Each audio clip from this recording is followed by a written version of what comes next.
Uma ótima semana a vocês, tudo bem? Bom, já vi que acordaram cedo, obrigado pela presença. Hoje a nossa live será bem interessante. Será sobre formalismo no processo penal, um assunto que inclusive poucos vêm estudando, em termos de considerá-lo como muito importante, o que nós reputamos um equívoco. O formalismo ainda é uma das formas de contenção dos equívocos humanos. Na verdade, é colocar o formalismo na realidade, porque para que a gente possa pensar, nós somos muito formais. O ser humano ele não pode confundir as suas faculdades cognitivas, senão ele adoece, né? Então, que bom que estão aí. Lembrando que é muito importante esse apoio. Aqueles que estão nos acompanhando desde o início, eu fico muito grato. E essa é a nossa quinta live sobre o curso, são 41, e para cada live o eixo temático é diferente. Em especial, o eixo estático para o eixo dinâmico. Aqueles que não pegaram seu café, dá tempo ainda. Eu preparei aqui o meu, sozinho mesmo, preparei o café. Ficou legal. Para a gente começar com o pé direito, né? Para a gente começar a nossa semana com o pé direito, aproveitando todo o tempo. A obra já está aqui e eu vou direto ao capítulo 5, que trata do formalismo no processo penal. Tá certo? E aí o que é que vem a ser isso, né? Geralmente nós apontamos que o formalismo ele trabalha com a noção de convenção. E isso acontece desde os primeiros minutos em que o ser humano começa a se comunicar. O direito é uma mensagem comunicativa. Se vocês pegarem um autor como Tessa Ferraz Júnior, ele vai trabalhar sobre o aspecto da comunicação normativa. E dessa maneira nós sempre precisamos ter alguns pontos de partida, dessa maneira formal, para construir os pontos de chegada. E sob esse aspecto, nós adotamos para o processo penal a teoria convencionalista. Este capítulo trata da inserção dos conteúdos do processo penal na ideia de sistema. Aliás, nós não podemos pensar um direito racional se não for sob a ótica sistemática. E o que diferencia sistema de algo como, por exemplo, o meio e o ambiente é o fato de ser diferente, a diferença. Eu tomo alguns aspectos do Niklas Luhmann para sustentar que é necessária uma diferença para fins de produção de normas que o sistema reconheça como tal. E aqui várias questões importantes que, a nosso ver, precisam ser colocadas no devido lugar. Aí quem está aqui conosco, né? Pessoal, sabe me dizer a diferença entre vigência e validade? Ou vigência, validade e eficácia? Essa questão é interessante, a pessoa se auto-perguntar, né, se auto-questionar, porque muitas das vezes há uma confusão desses institutos, que são institutos centrais na teoria do direito, que você pode, por exemplo, decorrer da Lei de Introdução das Normas Gerais do Direito Brasileiro e no processo penal, especialmente no artigo 2º, que trata da aplicação. O artigo 2º do Código do Processo Penal fala de vigência e de validade. Exatamente nesses dois aspectos que a gente questiona aqui sobre vigência e validade. E geralmente esses assuntos são estudados sob a ótica de teorias, né? Especialmente, por exemplo, quando nós nos reportamos à vigência, o Código trata da lei processual penal no tempo, né? Mas a pegada de demonstrar que o direito é vigente de acordo com um intervalo de tempo, isso a gente vê pouco explorado. E vejam, quando eu falo de vigência, eu falo de atributo da norma. Atributo. Quando eu falo de validade, eu falo de relação de pertença. Então, atributo da norma é vigência, porque se diz respeito a aquele período intervalar em que ela se aplica. E dessa maneira é possível você encontrar normas processuais penais que já não estão mais no sistema na data de hoje, mas ainda estão vigentes em relação a fatos passados. E aí nós distinguimos entre vigência total e vigência parcial. geralmente a regra é vigente parcialmente. Isso porque é muito difícil, não é uma regra que começou lá na origem do ordenamento brasileiro e continua assim hoje sem nenhuma modificação. Então temos regras que são vigentes parcialmente e regras que são vigentes totalmente. Mas geralmente a regra vigente no direito processual penal é parcial, porque ou ela é mais recente, nessa ótica ela tem aplicabilidade imediata para fatos futuros, ressalvada a hipótese de norma híbrida. Então a gente explica aqui o que é norma híbrida e relaciona com os aspectos teóricos da teoria do direito, dando-lhe justificativa. Então eu posso ter uma opção de memorizar esses assuntos e posso ter uma outra opção de perceber os seus engates teóricos e dessa maneira aplicar para toda e qualquer espécie, identificar quando a norma é híbrida e quando ela pode ter vigência retroativa. Então, frisando, gente, isso é muito importante, nós precisamos identificar que uma norma é processual, e nesse aspecto, nesse passo, ela se aplica imediatamente, e quando se cuida de norma híbrida, ela pode ter um efeito retroativo. Então, podemos ter um efeito retroativo. E aí, gente, tudo bem? Já vou fazer uma pausa aqui para desejar uma excelente semana. Tá? E quem tiver perguntas pode ir lançando aí questionamentos, A gente vai, ao final, tentando equacionar o que for indagado. Então, nesse capítulo que trata do formalismo no processo penal, eu começo tratando das questões teóricas convencionalistas. Então, aplica ao processo penal a regra convencional.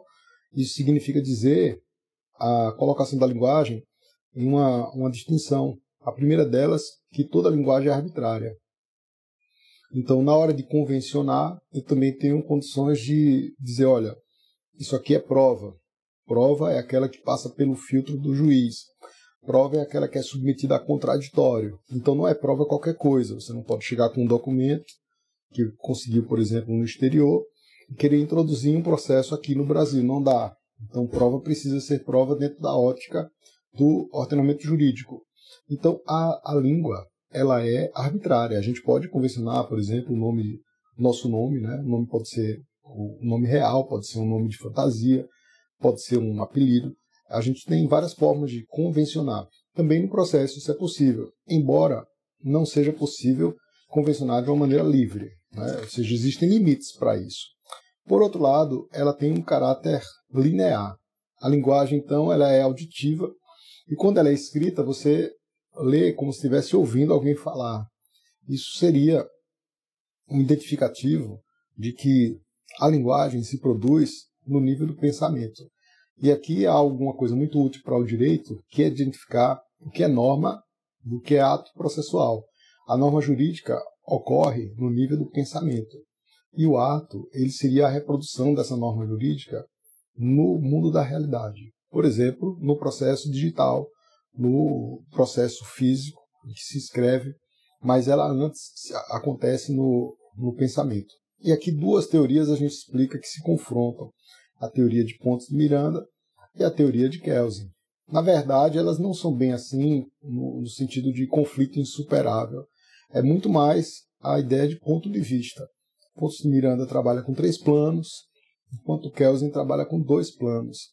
E nessa ótica, nós não vamos chamar, na questão de incidência, seguindo Pontes de Miranda, que há no processo penal uma incidência infalível. Isso parece ser muito útil sob a ótica do direito privado, em alguns aspectos, e às vezes no plano da produção legislativa. Mas quando se dá uma norma no processo penal, parece que é indispensável a presença do juiz para fazê-la incidir. Então nós temos aqui a distinção entre Pontes de Miranda e Kelsen para a justificativa da incidência das normas no processo penal.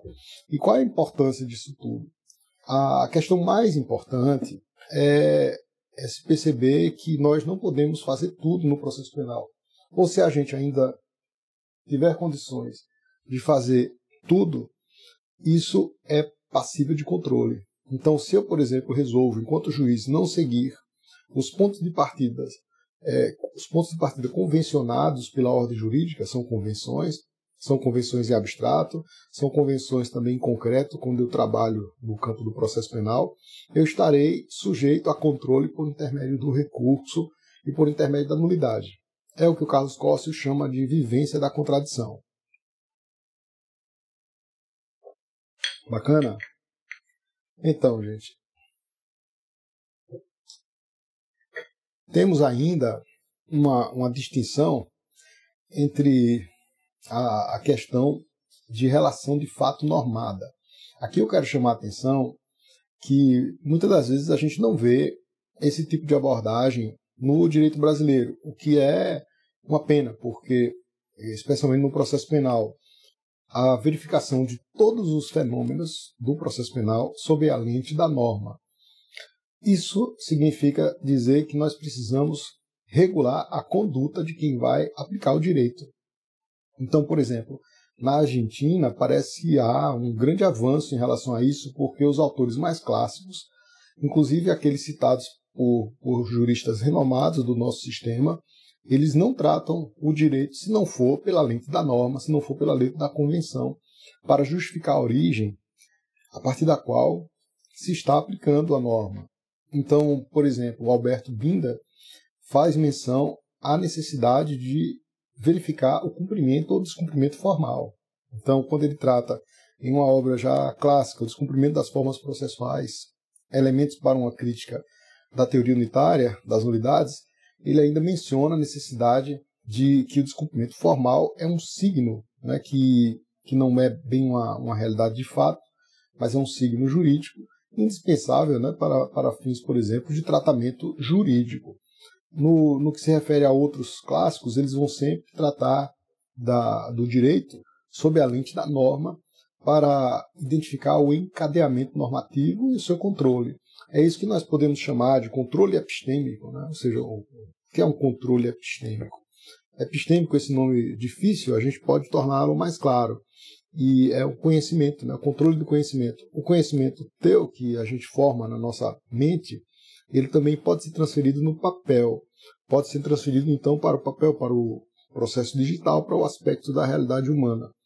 É como se tudo que a gente pudesse construir em termos de entendimento racional fosse migrado a partir de uma noção humana, que é uma noção racional, ou seja, como se fosse condição de possibilidade do entendimento. Então, para que a gente se comunique, tá? Se é necessário para o êxito da nossa comunicação, nós exponhamos de forma racional o nosso conhecimento, parece nada mais lógico que o que eu coloco no processo também deve ser submetido a essa questão do conhecimento racional.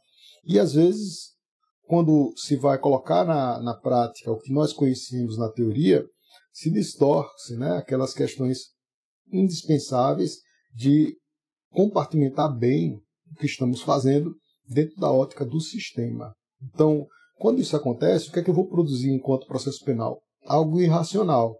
E por quê? Porque ou estou dando prevalência àquilo que eu quero, enquanto ser humano, enquanto desejo, né? Ou estou dando prevalência a um raciocínio que não tem amparo nos pontos de partida que devem derivar do conhecimento processual. Então aqui a gente chama atenção para esse conceito, né, de relação de fato normada no sistema. Então eu não posso tratar os fatos se não for sob a ótica de um direito positivo, né, de um aspecto essencial. E como vamos convencionar? Aí aqui a associação com os elementos filosóficos parece ser indispensável. Por exemplo, a noção de jogo de linguagem de Wittgenstein. Foi um filósofo que colocou a linguagem, um dos responsáveis por colocar a linguagem dentre os problemas centrais do conhecimento humano. E, de fato, isso é verdade. Por quê? Quando nos comunicamos, se a gente não tiver condições de chegar a um ajuste, a um acordo linguístico, de sentido, de sintática e de pragmática, ou seja, de sentido, de estrutura e de função sobre o que nós estamos falando, nós não vamos produzir conhecimento válido e passível de transmissão, né, do seu objeto. Em outras palavras, nós precisamos, ao menos, de conhecimento linguístico, né, de um acordo linguístico a respeito do que estamos falando. No processo penal, nós podemos exemplificar, por exemplo, com a noção de absolvição. A absolvição ela é sempre colocada em ultima ratio, segundo o texto do artigo 386. Ou seja, até pela ordem, a absolvição vem antes da condenação. E aqui nós temos como associar aos fins do processo penal. Dentre os 3 fins do processo penal, né, e aqui a gente expõe as finalidades do processo penal, nós procuramos dar assim, um conteúdo mais didático e, ao mesmo tempo, sem perder a necessidade de exposição fundamentada, alicerçada, né, basilar. Então, quando tratamos dos objetivos, né, do processo penal, das finalidades, nós dividimos em 3 eixos, colocamos, por exemplo, como escudo da liberdade. Então, enxergar o processo penal requer a colocação desse instrumento em sua devida função, que é não permitir condenações que não sejam através das formas, do formalismo. Por outro lado, a atuação do direito penal, ele serve então para absolver, para condenar, para extinguir a punibilidade, ou seja, para atuar no plano concreto as normas de direito objetivo, né? Então aqui nós temos a atuação do direito penal. E por último, a questão da pacificação. Então vejam que há uma relação de muita proximidade entre o formalismo e a garantia no processo penal, né? E essas questões elas podem ser também identificadas conforme outros eixos, né? Quando a gente, por exemplo, quer comunicar, nós precisamos então classificar bem o que nós vamos falar. E a gente falou na última live que está aí, né? Vocês têm disponível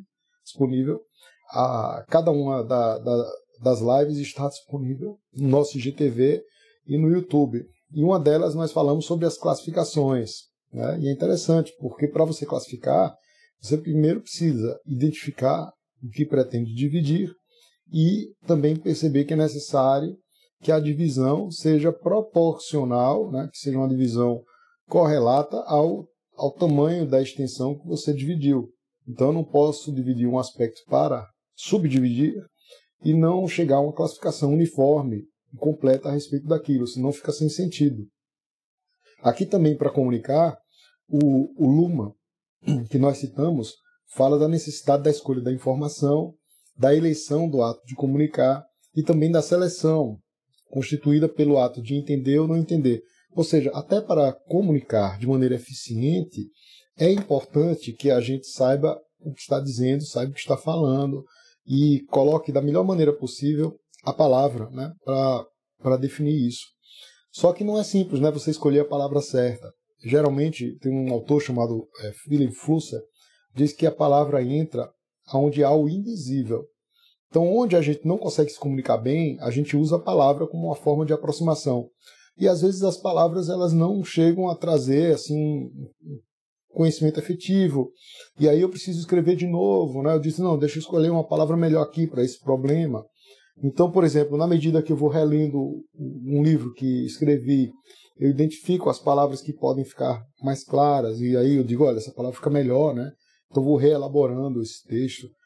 Então, essa forma de classificar e dividir é o cuidado para que a gente torne a comunicação jurídica melhor e evita problemas práticos. Assim, por incrível que pareça, você pode receber um acórdão de um tribunal e ficar em dúvida se deve cumprir de uma maneira ou de outra. Por quê? Porque a linguagem coloca a gente em algumas ciladas.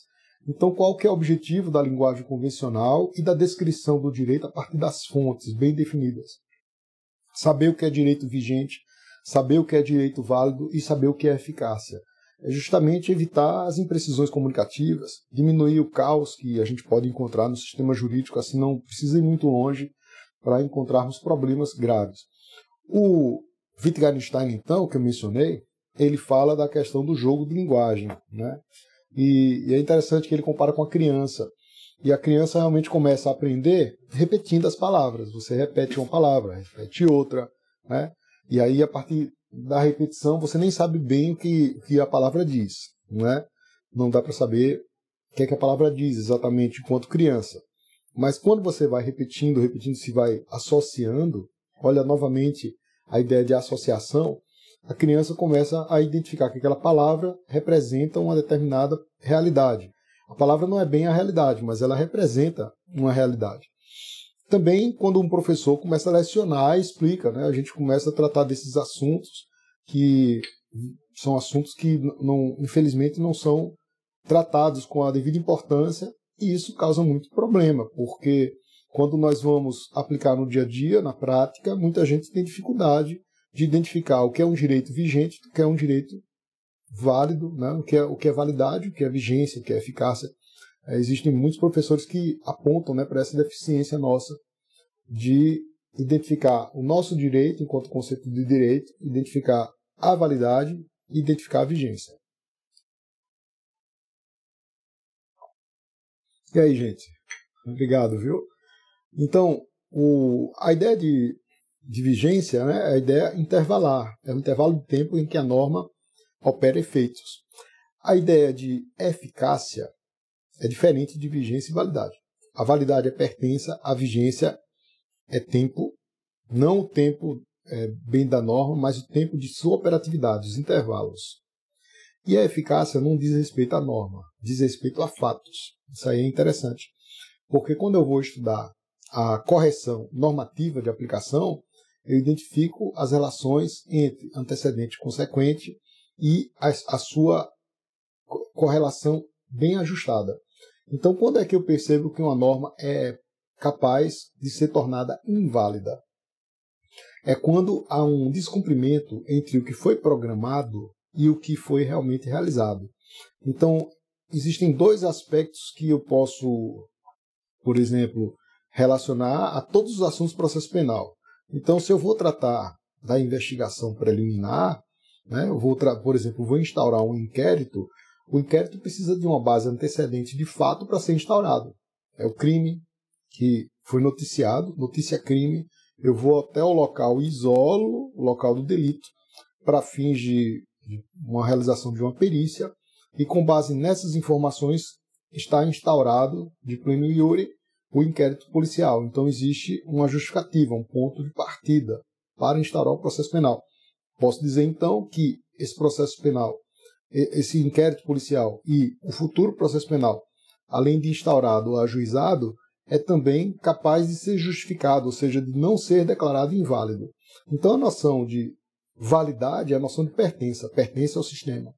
E a noção de invalidade é a relação de não pertença, mas aqui tem um detalhe muito importante que poucas vezes é apontado, é que a invalidade ela depende de um dizer a respeito. Então, isso significa que toda vez que eu, por exemplo, se na hora de instaurar esse inquérito policial, eu não observei as relações de fato que me foram noticiadas e instaurei o inquérito de maneira indevida, o inquérito, por exemplo, por fato atípico, né? Um abuso, você instaurar um inquérito quando o fato é atípico, atribuindo a alguém a prática de um fato que não é crime. Então, quando isso acontece, nós temos ali norma válida, ainda que de maneira precária. Agora, quando é que ela pode ser declarada inválida, não pertencente ao sistema? Identificando a patologia, né, há uma patologia, inquérito policial instaurado por fato atípico, isso é uma patologia, é necessário que alguém, e esse alguém é o órgão autêntico, é o juiz, enquanto pessoa participante do sistema, o juiz então vai reconhecer o vício e vai lhe apor um sinal negativo na validade. Isso significa invalidade, ou seja, ele tornou agora de maneira formal o elemento não pertencente ao sistema. Mas tem uma outra questão interessante, que é que o ato inválido, né, que foi invalidado, ele não some do inquérito, ele não some do processo, né? Ele continua lá. Agora ele continua com os seus efeitos paralisados. Então quando você, por exemplo, recebe um processo de um tribunal declarando a nulidade de um ato, o processo não é desmontado. O processo continua da mesma maneira em seu aspecto diacrônico, ou seja, em seu aspecto histórico, dizendo que há uma sentença lá atrás que foi anulada, que foi invalidada. Ela não mais pertence ao sistema enquanto norma, mas o seu aspecto físico, né, o seu aspecto da realidade, fica lá a marca. o deítico, né? A gente chama deítico, que é um significante a partir do qual nós construímos os significados. Então isso significa dizer que nós temos regras, né? Regras tanto formais postas no sistema, quanto regras mesmo de pensamento humano, de conhecimento. Então, posso dizer que validade é quando há uma relação de pertença, e invalidade é quando há uma declaração de que aquela disposição, aquele ato, não mais pertence ao sistema, né? Isso serve para o controle de vários tipos de atos processuais. Ou seja, que nenhum ato seja praticado que não seja através de um trilho identificado, normado, no sistema de direito positivo. Então aqui, novamente, nós volvemos para o problema da nulidade, porque você identificando a nulidade como eixo central, você consegue depreender as questões de legalidade. Então, é legal aquilo que também não incorre no aspecto ilegal. É condição, então, de possibilidade que nós identifiquemos, né, o que é validade, o que é vigência, o que é nulidade, que seja, então, a não nulidade. Além disso, nós trabalhamos com a forma de classificar esses fenômenos. Porque quando nós classificamos esses fenômenos, nós temos condições de entendê-lo melhor. Então, por exemplo, a vigência, nós afirmamos, classifica-se em plena, né, vigência plena ou total, e vigência parcial.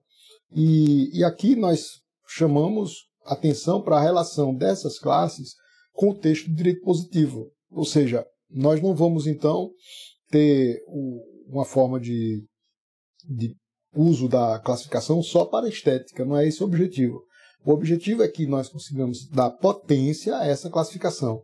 E a potência, por exemplo, quando nós verificamos que o artigo 2º fala da imediatidade das normas processuais. A regra é que norma processual tem aplicabilidade imediata, né, que ela incida a partir dali, e dessa regra decorrem teorias, como é o caso da teoria do isolamento dos atos processuais.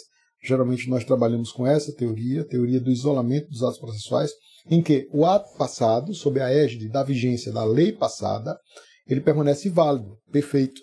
E em relação aos atos novos, devem ser praticados conforme a regra nova. Então, imediatidade da aplicação da lei processual.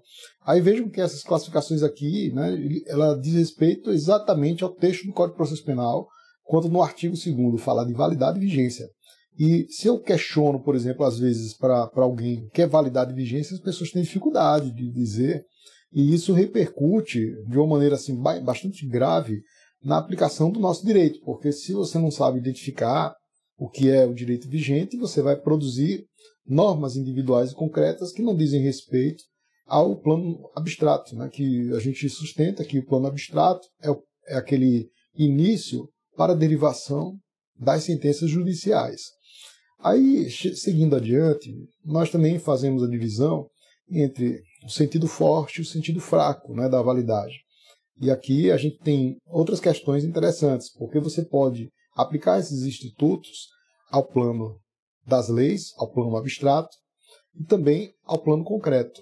E aqui eu queria tocar num assunto legal, é que o Kelsen, se você for pela teoria do Kelsen, o direito, o autêntico direito é a tese e não a hipótese. Então existe um formalismo que caminha de uma hipótese normativa até a tese concreta. Então a hipótese é um ponto de partida em que você tem várias possibilidades e que procura aquela melhor resposta. E essa forma de resposta ela não pode se desapegar do texto concreto, né? Então, o que seria a tese no Kelsen? Seria o consequente da norma. A tese do Kelsen seria, bem dizer, poderia associar as normas individuais e concretas.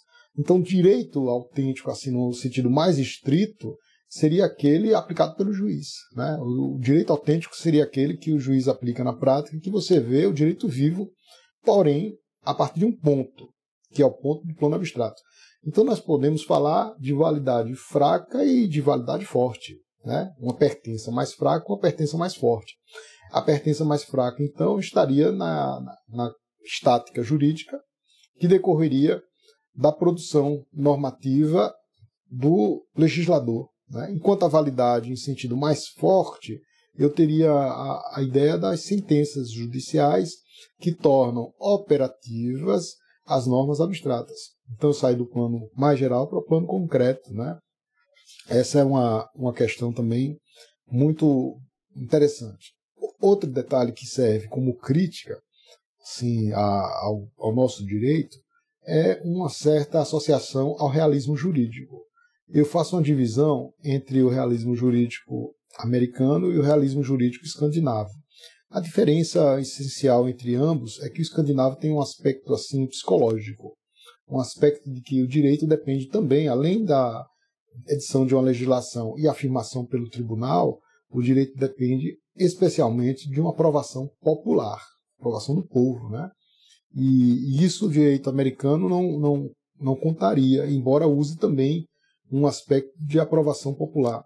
Esses aspectos de aprovação não dizem respeito ao nosso sistema. O nosso sistema não seria um sistema realista, né?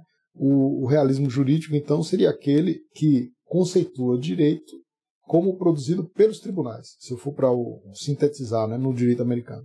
Mas a gente faz todo um detalhamento de uma maneira didática e mais simples no livro, né? Esse detalhamento tem o objetivo de a pessoa fazer uma leitura, por exemplo, sobre esse tópico aqui. A gente tem 2 páginas falando sobre isso, a letra grande, legal de ler, e você vai perceber as relações que existem entre a aplicação do direito no Brasil e uma aplicação, por exemplo, nos Estados Unidos, ou no sistema escandinavo, e verificar os acertos e desacertos dessa providência, né? Então a ideia é confrontar um ponto de vista diverso e verificar, em termos de crítica, quais são os resultados disso para o nosso sistema. E o fato é que quando a gente vai misturando as fontes, hoje nós temos no nosso sistema fontes jurisprudenciais, a gente não pode negar que a jurisprudência seja a fonte do direito, de fato é, mas como essa fonte deve funcionar para não causar uma disfuncionalidade sistêmica, né? É até redundante quando eu falo disfuncionalidade sistêmica, porque a noção de funcionalidade está bem intrínseca ao sistema. E o sistema é uma codificação que serve como parâmetro para a criação dos seus elementos internos. Então, vamos falar de eficácia, de validade, né? E quando tratarmos da eficácia, aí a gente dá uma ênfase a uma questão principal. Quer dizer, olha, a eficácia diz respeito a fatos. Quem é que fala dessa maneira? No direito tributário, Paulo de Barros Carvalho fala e coloca a ênfase que a eficácia diz respeito a fato. Mas vejam que esse problema não é visto só no direito tributário. Na verdade, é como se a gente ainda precisasse caminhar até lá. Por exemplo, quando chegamos em um Carnelutti, ele distingue, né? Ele diz, olha, quando ele vai falar de nulidade, o Carnelutti, ele diz que a questão da eficácia e da ineficácia não diz respeito à nulidade. Nulidade é norma. Não diz respeito à nulidade, mas diz respeito aos efeitos, né? Então, quando eu falo de efeito, efeito já não é mais norma. Efeito jurídico é fato, né? Então tem alguma coisa interessante quando diz assim, torna sem efeito o ato tal. De fato, quando você averba a invalidação dizendo que uma norma não pertence mais ao sistema individual e concreto, há uma cessação dos efeitos, mas a cessação dos efeitos é por decorrência. Então eu digo, torna sem efeito, né? Tornar sem efeito se está justificando pela causa os elementos iniciais, né? Assim, a causa está sendo obstada de acordo com a averbação de que os efeitos dela não são mais produzidos. Não é a melhor maneira em termos lógicos de apresentar, né? Torna sem efeito, mas é algo que diz muito. Quando o juiz diz torna sem efeito o ato tal, ele, com essa frase, ele está fazendo várias coisas. Ele está declarando a invalidade de um ato processual e, ao mesmo tempo, ele está dizendo, olha, a invalidade ela suprime a produção de efeitos, ela suprime a operatividade. Melhor seria que ele justificasse, dissesse por quê. É dessa maneira que a gente quer que o direito positivo sirva de parâmetro de controle. Enquanto menos a gente afirma as razões pelas quais estamos decidindo um problema, né, um caso prático, menos claro se torna o nosso direito, né, e há um déficit civilizatório quanto a isso. Agora, tudo isso, gente, eu queria chamar a atenção de uma coisa. Quando a gente discorda em termos jurídicos, o bacana é se perceber que se trata de um ponto de vista, né? Então, muitas das vezes a pessoa ainda não teve aquela maturidade para perceber que existem pontos de vista diferentes, né? Então, existem pessoas que estudam o direito sob o aspecto descritivo. Existem pessoas que vão estudar o direito sob o aspecto prescritivo. Um vai dar ênfase na ideia de ordenamento jurídico, o outro vai dar ênfase na ideia de ciência.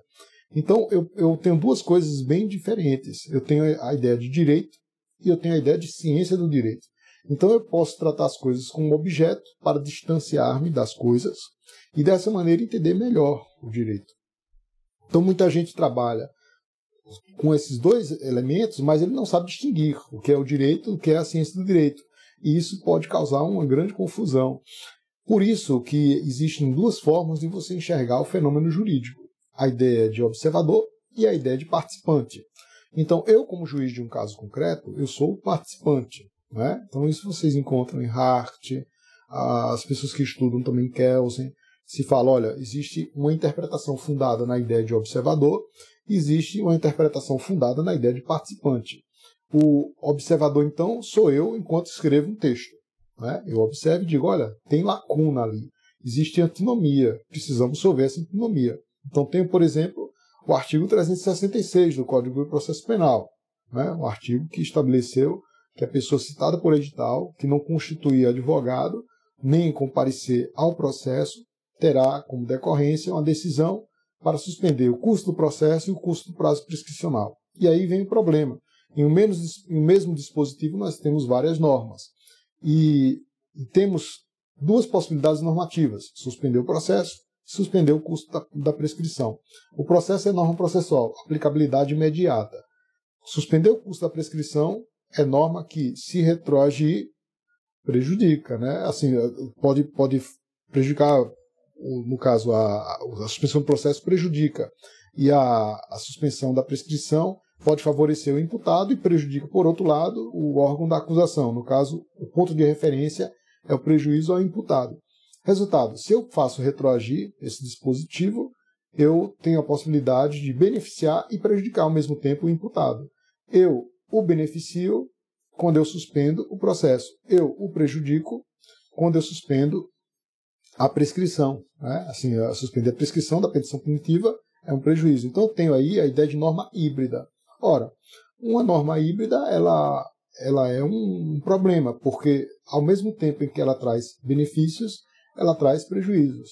Na verdade, nós temos duas normas aí, né? E essa forma de interpretar, ela depende de um observador ou de um participante. Como observador, eu posso dizer, olha, existe aí uma antinomia, nós precisamos solver, mas quem é participante, ele tem que dar uma solução. E dessa maneira, os tribunais acabaram dizendo que a norma é incidível, né? Que eu não poderia cindir o artigo, né? Eu não posso dividir o artigo. Então, o artigo ou seria aplicado em bloco ou não seria aplicado em relação aos fatos passados. Então, em relação àqueles fatos anteriores, que poderiam ou não estar sob a órbita da vigência da lei nova, se entendeu que eles não estão sob sob a órbita da vigência do artigo 366. Então, não seria o caso de aplicar de maneira retroativa ao artigo 366, porque prejudicaria os imputados, né? Prejudicaria aqueles imputados, por exemplo, que cometeram crime em 1995. Se eu aplico o artigo 366, eu teria um benefício de suspender o processo, mas também um prejuízo, né? Porque o processo ficaria com a prescrição paralisada. E aí decidiram aplicar o 366 só doravante. Poderia ter várias críticas em relação a isso. A principal crítica em relação a essa forma de interpretar o dispositivo é que texto não se confunde com norma, né?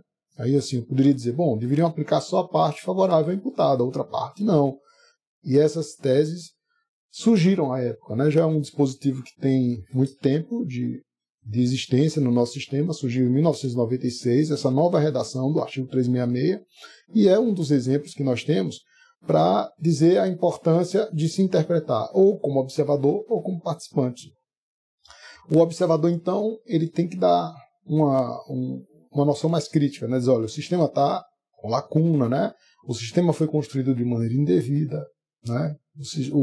O sistema precisa de um suprimento. Então, eu posso, enquanto observador, dizer que existe lacuna, que existe antinomia, etc. Quanto participante, que é o juiz não pode afirmar que há imprecisão. Ou seja, sob a ótica do participante, o sistema sempre é perfeito, né? Não há imprecisão. Ele precisa dar resposta. Então, um juiz não vai dizer, olha, eu não decido o caso porque existe lacuna. Ele não pode afirmar dessa maneira. Tá? Aí volvemos novamente, gente, para a questão das garantias, né? Assim, muitos dizem que formalismo é garantia, forma é garantia. Vocês vão encontrar em muitos autores falando nisso. Né? A gente mesmo tem uma ideia sobre um determinado sentido, né? Que a forma ela é uma garantia. Mas, sendo mais preciso, a ideia de forma ela tem uma ideia funcional. Né? Então, sob o aspecto funcional, sob o aspecto pragmático, a forma serve à proteção de garantias. E é uma garantia contra nós mesmos. Isso porque, por exemplo, na hora de você aplicar o direito, é comum ao ser humano pré-julgar, é comum ao ser humano julgar mal, né? Nós podemos apreciar mal as coisas. Então, isso nós nos pegamos diuturnamente, né? Julgando mal ou pensando algo equivocado em relação a outra pessoa. Então, como podemos proteger o ser humano de si próprio na hora de julgar alguém por um crime? Pelas formas, né? Ou seja, existe então um canal de identificação da forma, de como se deve percorrer o intérprete, aplicar o seu raciocínio à prática e dessa maneira resolver um problema. Então, esse é um dos problemas graves do realismo jurídico, porque lá eles intuem primeiro, né? A ideia deles seria essa, de intuir primeiro, né? Você vem primeiro julgar, para depois fundamentar, né? Então, isso fica muito claro naqueles julgamentos de júri, em que eles têm uma espécie assim, de múltipla escolha para dizer se alguém é culpado ou não. Então, é como se fosse uma forma intuitiva de se deliberar sobre uma questão. Enquanto no sistema legislado, ele precisaria fazer um percurso oposto. Ou seja, eu preciso justificar as premissas para ter uma conclusão devida. Alguns dizem que o sistema legislado também acaba sendo parecido com um sistema realista, um sistema pragmático. Né? O sistema americano seria um sistema com ênfase pragmática. Né? Alguns dizem até que esse sistema é positivista também, há divergências, porque o positivismo ele tem uma série de princípios que não se acomodariam ao sistema americano, mas há divergência a respeito disso. Então, num sistema americano, né, o sistema pragmático, eu intuiria e fundamentaria. E dizem, também no sistema civil law isso é feito. Só que aqui a gente vai, justifica e dá a cara àquela decisão de que há uma fundamentação prévia à decisão, mas os juízes também decidem primeiro e depois intuem. O fato é que, independentemente do que aconteça em termos de pensamento, a nossa ideia é que haja um canal bem explicitado a respeito da metodologia pela qual se chegou à condenação de alguém, ou a absolvição, para que sejam minimizados os erros, os equívocos. Né? Eu tenho um parâmetro para decidir e eu preciso justificar a aplicação daquele parâmetro, não de outro. Agora, se vocês forem, por exemplo, um livro fantástico, né, que é o de Benjamin Cardoso, fininho, né, já um jurista muito antigo, norte-americano, já falecido, o Benjamin Cardoso tem um livro, A Natureza do Processo Judicial. Aí vocês, se pegarem esse livro para ler, verifiquem que mesmo eles lá, no sistema americano, eles não decidem de qualquer jeito. Né? Então, qual que é a ideia? É explicar, descrever uma metodologia para que você não cometa arbitrariedade. Né? Eu falei aqui logo no início, olha, a linguagem é arbitrária. Há uma arbitrariedade no signo. Como é arbitrário, né? A pessoa, na hora que se pode ser colocar condeno e passa uma borracha e coloca absolvo. Né? E aí justifica, arruma e aí muda totalmente o seu veredito. Então existe uma arbitrariedade muito grande. Como domar essa arbitrariedade? Né? Como controlar? Se controla pelos argumentos que se vão lançando. Né?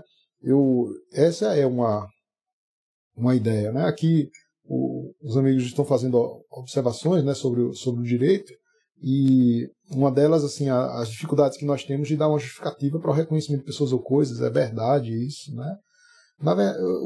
O artigo 226 ele traz os parâmetros para você reconhecer alguém. né? A questão toda é que existe muito estresse em relação a quem é vítima de um delito, né? Então, por exemplo, se eu sou vítima de um crime e me chamam a reconhecer alguém, aquele momento de estresse pode me levar a reconhecer indevidamente alguém, lógico. Tem alguns que fazem essa explicação, né, a respeito do estresse, né, de como você pode se equivocar. E por exemplo, alguns fazem sobre a ótica da psicologia, né? Então ali pode haver um equívoco realmente. Eu já tive a oportunidade também de ver pessoas que estão imbuídas de muita raiva ali, né? E aí quando vê alguém assim similar, já diz, foi aquele. A coisa fica mais agravada se você não cumpre os parâmetros do artigo 226, né? Então muitas das vezes fazem assim, foi ele que cometeu o crime, né? Assim, na audiência aponta para a pessoa e pergunta, foi ele? Não foi ele? Então quase que sugestionando, né? Algo assim como se você perguntasse qual a cor do cavalo branco de Napoleão. Né? Para a pessoa dizer que é preto é muito difícil. Né? De repente o nome do cavalo é branco, mas ele tem outra cor. O fato é que essas perguntas sugestionadas, elas muitas das vezes são aplicadas em termos de reconhecimento de pessoas ou coisas.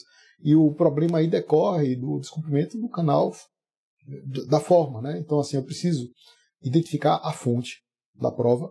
Então, se tem fonte da norma em encadeamento, também na hora de examinar uma prova, eu também tenho fonte. Né? E a fonte, gente, ela passa em relação à prova testemunhal, né? Que também a prova oral, no caso do reconhecimento, né? Ou as declarações do ofendido. Uma das formas de você examinar é a serenidade da pessoa, né? A rigidez mental. Em relação à prova, assim, já vi testemunhas que ela não deixava nem a pessoa acabar a pergunta, né? Já estava respondendo. Então você começa a perguntar, ela já responde sim, né? Você começa a perguntar, ela já diz por que a pessoa cometeu o delito. Então, a forma de você dar fiabilidade àquilo é complicado. Você dá credibilidade a quem responde, sem nem sequer refletir a respeito da pergunta, né? Ou se certificar de que ele teve condições realmente de entender o que foi dito, tá? Essa é uma das questões difíceis, porque até no reconhecimento eu tenho que avaliar esse perfil subjetivo, né? E naturalmente que o juiz ele não tem as habilidades em psiquiatria, é algo feito assim pelo senso comum, mas se a gente não tem habilidade psiquiátrica para identificar se alguém está falando adequadamente, o fato é que a forma como se responde e a incoerência entre essas respostas, né, ou alguma inconsistência, elas nos informam que você não deve dar credibilidade, né, uma credibilidade maior àquele sujeito que está reconhecendo. Então, o reconhecimento, de fato, é um problema que nós temos. Eu digo que seria uma solução trágica, né? Porque você tem um delito, você tem uma pessoa, né? E aí você vai precisar que alguém indique quem cometeu o delito. É justamente aquela pessoa que teve o maior estresse, né? E, ao mesmo tempo, se você deixar que ela diga de qualquer maneira, isso pode causar um sério dano a quem, por exemplo, seja inocente. Então, nós procuramos critérios de redução de danos, né? Assim, a ideia é a redução de danos, né? De diminuição do leque de dúvidas. Essa é a ideia da forma. E a regra do reconhecimento foi bem colocada aqui pelo Arnon, em termos epistêmicos, né? É bem importante porque você coloca a ideia de controle a respeito do conhecimento dos fatos. Aí, novamente, quando eu falo isso, controle do conhecimento dos fatos, a gente vem para a questão normativa. O João Maurício Adeodato, ele diz que a tese dele é que norma é conhecimento. Vejam que eu tenho dito que norma é pensamento de si mesma, baseado em Carlos Cossio. Eu tirei a ideia de que norma é um imperativo. Não, imperativo pode ser algo que decorre dos efeitos da norma. Imperativo é fato, imperativo não é norma. Então a ideia de imperatividade ou de baixa imperatividade está no âmbito dos fatos. Por exemplo, se você tem duas normas com consequências discrepantes, consequências que colidem, você tem baixa imperatividade, porque há uma antinomia. Então, diz respeito à questão factual. Agora, quando eu falo em norma enquanto pensamento, né, ela está antes do ato, ela está no aspecto que o Pontes de Miranda chamava de imponibilidade, ou ainda que falava de incidência infalível, né, Pontes de Miranda. Aí eu posso associar com outros autores, né? O nosso professor Adroaldo Catão fala, o Marcos Bernardes de Mello fala. explicando, né, como é que é essa linguagem usada por Pontes, que não é bem dissonante da de Kelsen em relação à apreciação dos fatos. Existem pontos de vista distintos em relação a esses fatos. Aí tudo bem, né? Então, nós explicamos essa questão para dizer, olha, norma é pensamento. Aí João Maurício Adeodato diz, norma é conhecimento. Então, a questão normativa é indispensável para o controle epistêmico, porque episteme é a categoria científica do pensamento, né? Então, dessa forma, você tem condições de examinar o problema penal como uma lupa e com propósitos mais científicos, né? Assim, a ideia de você saber o que está fazendo. Também é uma maneira de você concatenar todos os assuntos do processo penal e dessa forma aprender mais, né? Então, eu tenho a ideia formalista, ela é uma dimensão não só garantidora dos direitos, mas também que assegura o nosso próprio conhecimento a respeito desses conteúdos. Então, se alguém simplesmente grava os assuntos, né, ou simplesmente domina alguns esquemas, mas não coloca isso em prática, não aquece o conhecimento, ele não vai ter condições de avançar além daquilo, né? Como é que você se sobressai? É realmente deixando de lado o que eles denominam de acomodamento mental, né? Então, quando alguém, por exemplo, não quero conhecer esse assunto porque é um assunto parece difícil, né? Na verdade, você precisa se aproximar dele para entender melhor. E dessa forma você vai ver a potência que isso te dá em termos de conhecimento. Foi dessa maneira que eu estudei, né? Até para a vida, né? Não foi nem só para o concurso público, mas eu levava a ideia também de ter domínio dessas categorias para para a vida, né? Além da ideia de concurso. Então, você lia o livro de início ao fim e sistematizava as questões. Eu li o início anotando as palavras-chave, né? Eu fazia marcações no livro com o objetivo de encontrar as coincidências e as diferenças. Aonde há diferença, ela é importante, porque você vai identificar os eixos do sistema. Então, o que é que distingue o sistema de um respectivo outro sistema ou de um ambiente? Ou qual a distinção entre meio e ambiente, né? Entre o sistema e o meio em que ele se insere? Essa distinção ela se dá pelas diferenças. É na diferença que você encontra as particularidades e identifica. Aqui é um sistema jurídico de processo penal.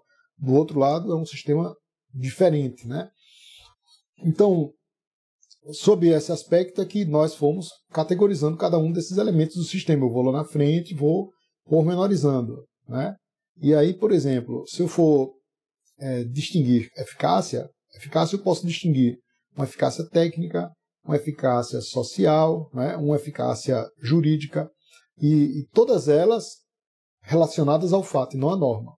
Mas, por exemplo, se é eficácia técnica, é porque falta-lhe uma regra complementar ou falta ao ordenamento brasileiro o devido cumprimento para, por exemplo, se criar uma estrutura física para cumprir a norma.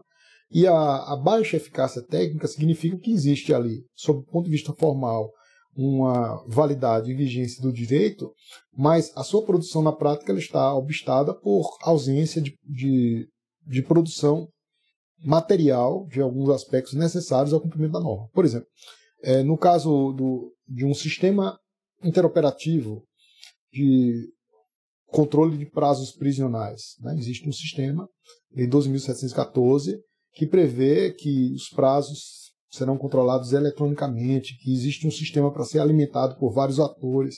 Esse sistema, então, precisa ser alimentado de acordo com um processo, um sistema eletrônico, né? Um processo formal, eletrônico, com dados.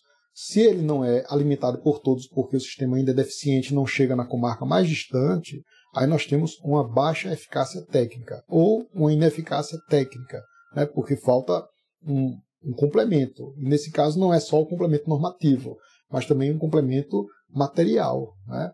Então, além disso, por exemplo, se eu falo de eficácia e ineficácia jurídica, eu posso dizer que existe um problema de eficácia se há um descompasso, né? Uma forma de descompasso entre o elemento relato de uma norma e o elemento cometimento de outra, né? Então, assim, se fosse validade, seria da mesma norma.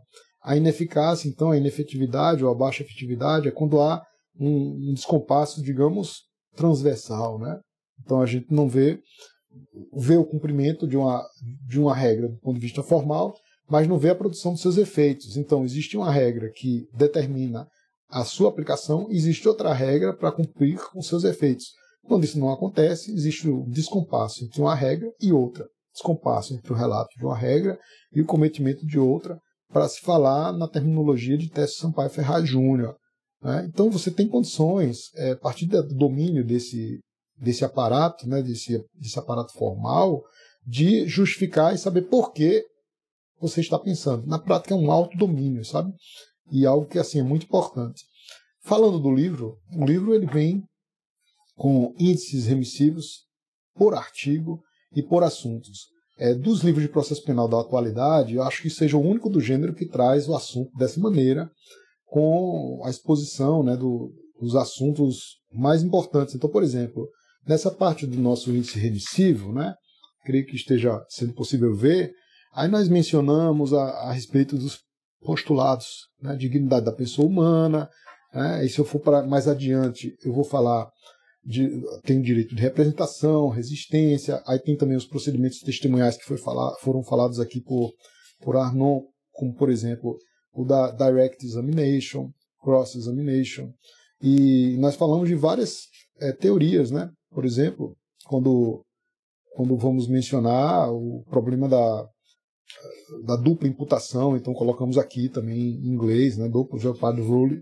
E dessa maneira nós vamos associando. Então quem desejar ler o livro do início ao fim tem condições de fazer isso e relacionando sempre com os conteúdos mais imediatos. Quem desejar um estudo pontual tem um índice remissivo por assuntos, tem um índice remissivo por artigos, que é bem legal. Eu já tinha até mencionado como eu estudava o livro do Barbosa Moreira. E eu estudava com o código anotado do lado. Ele fazia sempre em relação com os artigos. Aí do artigo eu ia para o código, depois voltava para o livro. Isso me deu condições de ter um domínio muito legal daquele assunto à época de processo civil. Nós todos estudamos, né, do processo penal, estudamos bastante processo civil, para ir adiante, porque o processo civil está mais organizado. Né? A ideia do livro, então, hoje, foi a ideia de tornar também organizado o processo penal, né? Não ser um simples casuísmo, né? Ou então pelo menos diminuir o caos, como disse professor Afrânio Silva Jardim. Então, por exemplo, quando se trata de nulidade, aí a gente faz menção às páginas, né, que cuidamos das nulidades, né? Então, aí é bem vasto mesmo. O livro ele coloca o processo penal à luz sob o eixo da nulidade. E aqui são 50 páginas só de índice remissivo, né, um pouco mais que isso, e com conteúdo processual penal mais imediato. Então, não é só a parte abstrata, mas, sobretudo, os conteúdos mais imediatos colocados sob a lente da teoria do direito. Então, por exemplo, falamos da transação penal, transcendência objetiva, né? Vacância, vagueza. Aí vamos seguindo com os problemas probatórios, a teoria dos capítulos da sentença. Aí a gente fala sobre todos esses pontos que podem dar uma diferença e um upgrade para quem desejar ter acesso a esses conteúdos. Gente, amanhã a gente está de volta, viu? A gente está firme, né? E amanhã e sexta, então toda segunda, terça e sexta, nesse horário, vocês podem encontrar comigo. Acho que vocês vão gostar bastante, não vão se arrepender de ter esse contato direto, porque é um ganho de tempo, né? Não ocupa o dia, né, de quem vai trabalhar. Então quem vai trabalhar pega agora e começa, né? Mas é um ponto inicial, um ponto de partida, digamos que seja um pontapé para estudarmos o direito processual penal com a seriedade que ele merece, tá? Eu agradeço demais a vocês, né? Fiquem com a gente sempre. Amanhã seja amanhã, estamos de volta, viu? Tá certo? Obrigado a Felipe, Zagna, a Arnon pelas intervenções. Obrigado a todos vocês, tá? Até a próxima. Tchau, tchau.